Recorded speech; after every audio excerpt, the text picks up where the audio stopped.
Okay, thank you for the introduction. So I'm presenting CounterSEVeillance today, performance counter attacks on AMD SEV. This is joint work together with Hannes Weichsteiner, Robin Leander Schröder, and Daniel Gruß.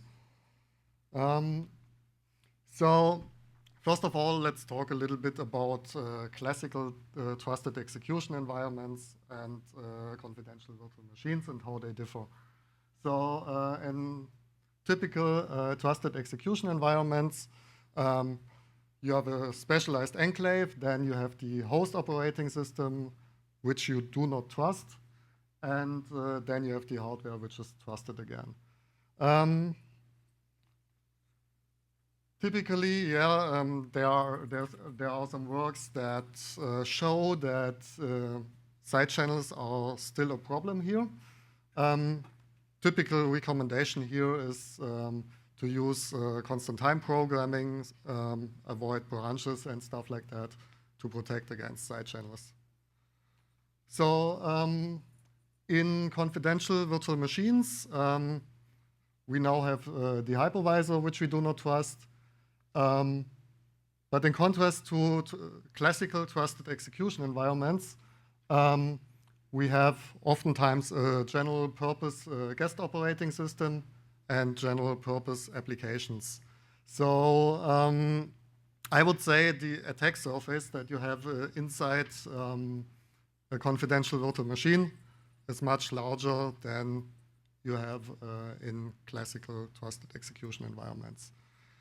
So thinking about mitigations again,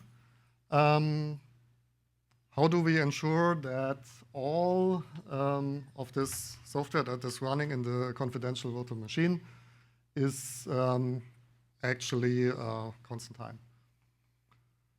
So second thing you have to know is a little bit about hardware performance counters. So these are counters in hardware for specific events. And we made the observation that, yeah, they also increment when executing an AMD SEV virtual machine, which is a little bit of a problem because we get some information, some critical information out of it. For example, we can read how many instructions have been executed, how many branches have been executed, how many branches were actually taken, and also if we performed the division operations, how long did they take? There are many more, but these let's focus on the four I presented here. So for an attacker, it might be cool to get this information for each single instruction that is executed inside the virtual machine. Luckily for us, there has been prior work which enabled single stepping also on AMD SEV.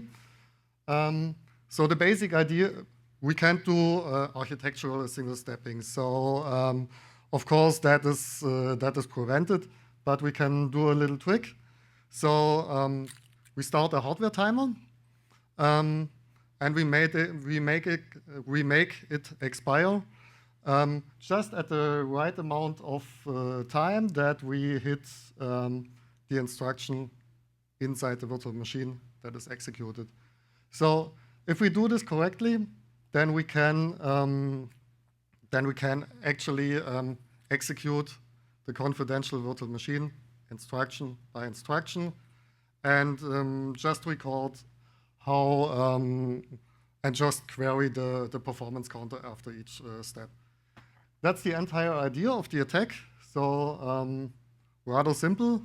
I wonder a little bit when we, fun fact, when we wrote the paper, we were a little bit wondering why this is even possible, but yeah, it is.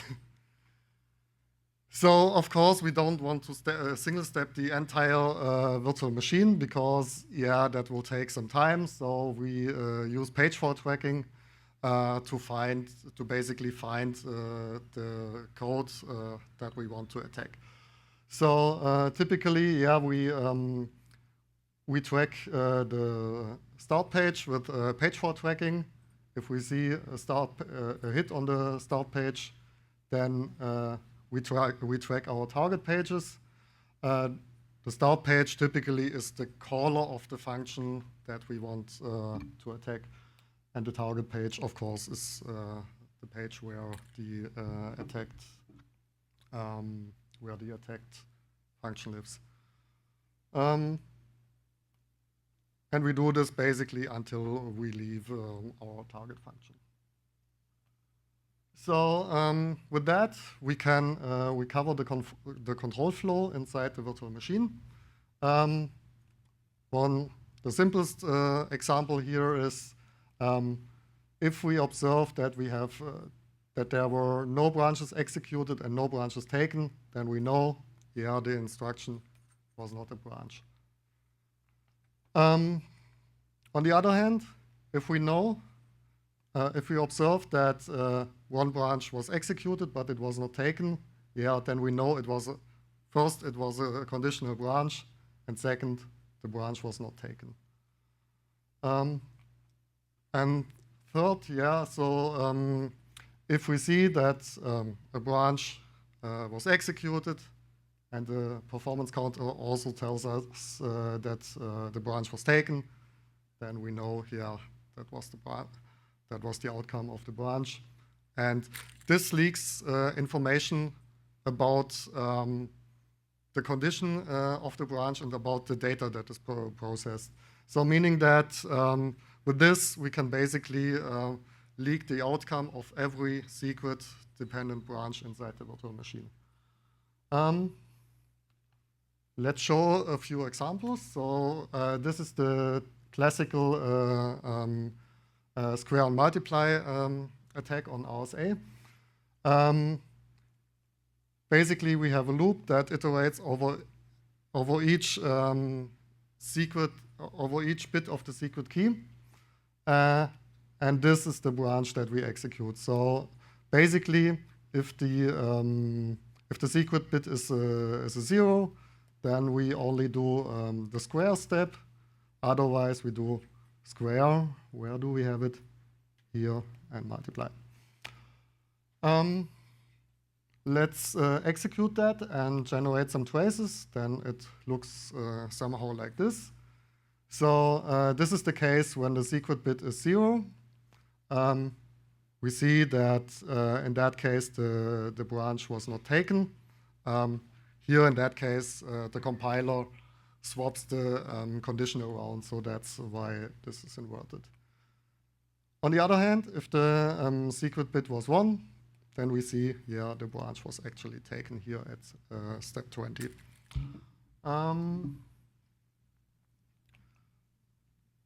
With that, we can recover the RSA private key within 7 minutes without any bit error rates, without any bit errors, and a success rate of 100%. But there's more that we can do with that. So a typical thing that you have is a memory compare, which basically goes over two blocks of memory and compares them byte by byte. This is basically also used in when comparing a TOTP token, when validating it to another. This is basically a memory compare. And here you see, yeah, here we have a branch that we can attack. And this allows us to guess the TOTP digit by digit, in contrast to otherwise just brute forcing it. Again, let's have a look at some traces. So we have here, if we have 2 correct digits, then it looks different than if we have 3 correct digits. So quite simple, and this allows us to recover the TOTP token before it actually expires, with a success rate of 100% again. But we can also just steal the secret key from which the TOTP tokens are derived, and this is due to the implementation of a base 32 decoder. We checked a few of them. This is from the TOTP library, but there are others which are implemented in a similar way. The way it works is basically,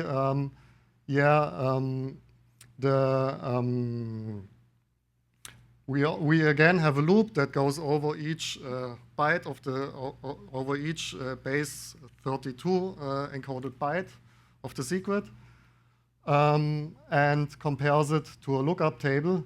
And basically, we can just count how often this for loop here was executed. If we do this again, it's just pattern counting in the end in the trace. And here we had a little bit, here we didn't achieve a success rate of 100%, and this is because the loop itself is very tight, and sometimes single stepping doesn't work as reliably as we would hope for. Another thing that's possible is to mount some divide and surrender style attacks on HQC, which is a post-quantum crypto scheme. This is basically enabled again by here, in that case, by this modulo operation here, which is compiled down to division instructions, and that is also secret dependent. So the diff instruction that it's compiled to is operand dependent. And let me quickly finish that. So it's also possible to mount divide and surrender style attacks on HQC. So meaning that you can also attack divisions with that. And these are our funding partners. Thanks to them. And with that, I will finish. Thank you, Stephen. We have time for 1 or 2 questions. Yes. Very interesting talk. It's pretty amazing that you have, achieved so many attacks. I'm just kind of curious, like, for example, the Mbed TLS and related code snippet that you find. For example, for the Mbed TLS, is that kind of the newest version? Like, do they actually consider constant programming? Thanks for the question. Yeah, and also actually, the final question for that is, how do you actually find so many kind of very interesting code snippets? First of all, let me answer the question about Mbed TLS. Meanwhile, they changed the code and they basically I don't know exactly, but I have to check it up. I don't think they have the if branch that we are attacking anymore. I think this changed with Mbed TLS 3.6 or something like that. For your second question, actually finding that many examples wasn't too difficult, because if you think about this, we are attacking general purpose code here, and this code was never designed with a threat model of running all this in SEV in mind. So once we know, well, okay, we have to look for secret-dependent branches.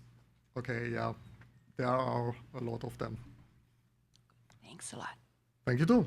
Let's thank the speaker again.